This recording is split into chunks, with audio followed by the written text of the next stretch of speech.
University ಸಿಗೋಂಗೆ ಆಗಬೇಕು, ಮಕ್ಕಳಿಗೆ free ಆಗಬೇಕು. ಅದು ದುಡ್ಡು ಕೊಟ್ಟು ಕಲಿಯೋದು ಇವತ್ತು ಅಸಾಧ್ಯದ ಮಾತದ.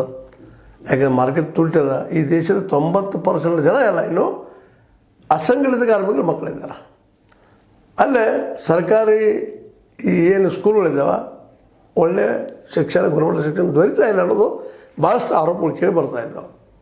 ಈ ದಿಶೆಯಲ್ಲೆಲ್ಲ ನಮ್ಮ ABVP ಅವರು ಅಲ್ಲೆಲ್ಲ ಶಿಕ್ಷಣ ಸರಿಯಾಗಿ ಸಿಗುವಂಥ ವ್ಯವಸ್ಥೆ ಮಾಡುತ್ತಿದ್ದರೆ ಎಲ್ಲ ರಾಜ್ಯಗಳಲ್ಲೂ ಸ್ಕೂಲ್ಗಳನ್ನು ಹೆಚ್ಚಿಗೆ ಪ್ರಮಾಣ ಮಾಡಿಸಿ, ವಿಶ್ವವಿದ್ಯಾಲಯಗಳನ್ನು ಹೆಚ್ಚಿಗೆ ಮಾಡಿಸಿ ನಮಗೆಲ್ಲ ನಮ್ಮ ಮಕ್ಕಳಿಗೆಲ್ಲ ಫ್ರೀ ಶಿಕ್ಷಣ ಸಿಗುವಂಥ ಒಂದು ದೊಡ್ಡ ಮೂಮೆಂಟ್ ಮಾಡಿದರೆ ನಿಜವಾಗಿ ದೊಡ್ಡ ಒಂದು ಕ್ರಾಂತಿ.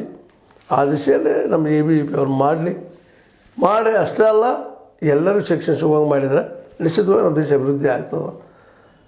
ಈಗ ಹಿಂದಿನ ಎಪಿಸೋಡಲ್ಲಿ ಏನೇನು ಮಾಡಿದ್ವಿ, ಎಷ್ಟು ಬರಬೇಕಾಗಿತ್ತು, ಹುಡುಕಿದಾರ ದುಡ್ಡು ಯಾಕೆ ಬಂದಿಲ್ಲ, ಏನಾಯಿತು, ಎಂತಾಯಿತು ಅಂತ ಅದು ನೋಡ್ರಿ ಏನೋ ಗೊತ್ತಾಗ್ತದೆ ನಿಮಗೆ. ಆ ಎಲ್ಲ ನೆಲೆಯಲ್ಲಿ ಇವತ್ತು ನಾವು ಈ ಹೊಸ ವಿಶ್ವವಿದ್ಯಾಲಯಗಳನ್ನು ಮುಚ್ಚಬೇಡ್ರಿ ಅಂತೇಳಿ DK ಶಿವಕುಮಾರ್ ಅವ್ರನ್ನ ಕೇಳ್ತಾಯಿದ್ರಿ, ಅಥವಾ ಸಿದ್ದರಾಮಯ್ಯ ಸರ್ಕಾರನ ಕೇಳ್ತಾಯಿದ್ರಿ. ಭಾಳ ಒಳ್ಳೆಯದದ. ಆ ಮುಚ್ಚಲೇಬಾರ್ದು, ಅವು ಚೆನ್ನಾಗಿ ರನ್ ಆಗಬೇಕು. ಮತ್ತು ಜೊತೆಗೆ ಅಲ್ಲಿ ಉದ್ಯೋಗ ಸೃಷ್ಟಿ ಆಗ್ತಾವೆ ರೀ. ಆದಷ್ಟು ಅತಿಥಿ ಉಪನ್ಯಾಸಕರನ್ನು ತೊಗೊಳ್ಳಾರ್ದ ಪರ್ಮನೆಂಟ್ ಉಪನ್ಯಾಸಕರು ತೊಗೊಳ್ರಿ. ಪೇಮೆಂಟ್ ಇದ್ದು ಒಂದು ಸ್ವಲ್ಪ ಏನು ಮತ್ತೊಂದು ಚರ್ಚೆ ಮಾಡಿರಿ, ಕಡಿಮೆ ಮಾಡೋದು ಏನು ಮಾಡೋದು. ಆದ್ರೆ ಈ ಶಿಕ್ಷಣ ಕಲ್ತಂಥವ್ರಿಗೆ ನೌಕರಿನೂ ಆಗ್ತದೆ. ಜೊತೆಗೆ ಈ ಮಕ್ಕಳಿಗೆ ಹೊಸ ಶಿಕ್ಷಣ ಸಿಗೋದ್ರಿಂದ ಹೊಸ ಬದುಕು ಸ್ಟಾರ್ಟ್ ಆಗ್ತದೆ.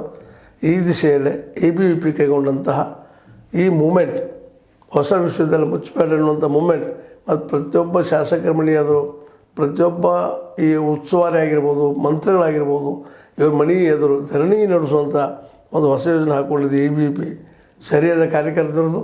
ಅದು ಮುಂದುವರಲಿ, ಅದಕ್ಕೆ ಎಲ್ಲರೂ ಬೆಂಬಲ ಸಿಗುವಂತಾಗಲಿ.